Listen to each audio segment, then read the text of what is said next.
বনগাঁ পুরসভার কাউন্সিলরের বাড়িতে হামলা। কাউন্সিলর শিখা ঘোষের বাড়িতে হামলা করা হয়েছে। বাড়ি লক্ষ্য করে ইট মারার অভিযোগ। ঘটনা তদন্ত শুরু করেছে বনগাঁ থানার পুলিশ।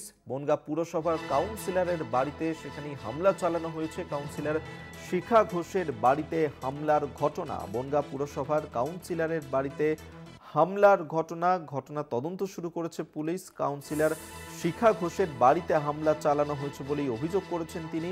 বাড়ি লক্ষ্য করে ইট মারার অভিযোগ। ঘটনার তদন্ত শুরু করেছে বনগাঁ থানার পুলিশ। কে বা কারা ইট মারলো, কারা এই হামলা করলো, সেই নিয়ে ইতিমধ্যেই ঘটনার তদন্ত শুরু করেছে বনগাঁ থানার পুলিশ। কাউন্সিলর শিখা ঘোষের বাড়িতে হামলা চালানো হয়েছে। বনগাঁ পুরসভার কাউন্সিলরের বাড়িতে হামলার ঘটনায় ইতিমধ্যে তদন্ত শুরু করেছে পুলিশ। তবে কে বা কারা এই হামলা চালালো সেই বিষয়ে এখনো পর্যন্ত স্পষ্ট করে জানা যায়নি। তবে এই ঘটনাটি ইতিমধ্যেই তদন্ত শুরু করেছে বনগাঁ থানার পুলিশ। বাড়ি লক্ষ্য করে ইট ছোড়ার অভিযোগ।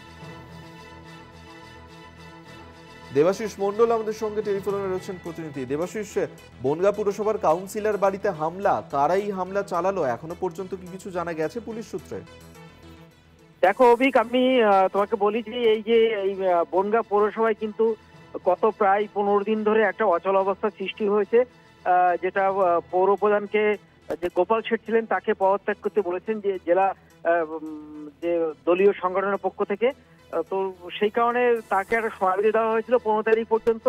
কিন্তু 15 তারিখে পদত্যাগ না করে সে অন্য একজন উপরে দায়িত্ব দিয়ে চলে যায়। গতকাল জেলা সভাপতি তৃণমূলের, তিনি কিন্তু সমস্ত কাউন্সিলরদের মিটিং ডেকে তিনি মানে একটা রেজুলেশন করেন এবং সেই মতো 9 জন কাউন্সিলর তারা হচ্ছে বনগাঁ পৌরসভায় গিয়ে অনাস্থা নিয়ে আসে বর্তমান পৌর প্রধানের বিরুদ্ধে।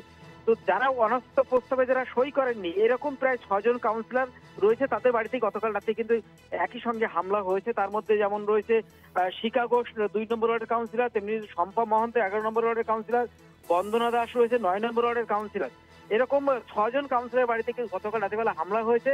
তবে যারা হামলা করেছে কাউন্সিলররা পরিষ্কারভাবে বলেছে যে গতকাল যেহেতু তারা এই অনাস্থা প্রস্তাবে যে সই করেননি বলে তাদের বেছে বেছে তাদের বাড়ির থেকে বাড়িতে হামলা করা হয়েছে। কারো বাড়িতে বোমা ফেলা হয়েছে, কারো বাড়িতে ইট পাটকেল মারা হয়েছে, কারো বাড়িতে গুলিও চালানো হয়েছে, এরকম অভিযোগ করা হয়েছে।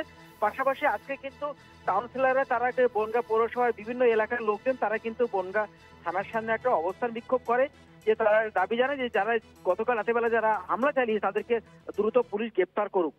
তো সেই আবেদন করে অবস্থান বিক্ষোভ কিছুক্ষণের জন্য করেছিল। এখন এই মুহূর্তে এলাকা শান্ত থাকলেও কিন্তু উত্তেজনা রয়েছে বনগাঁ পৌরসভা এলাকায়। ধন্যবাদ দেবাশিস তোমায়। দেবাশিস মণ্ডল আমাদের সঙ্গে টেলিফোনে ছিলেন প্রতিনিধি।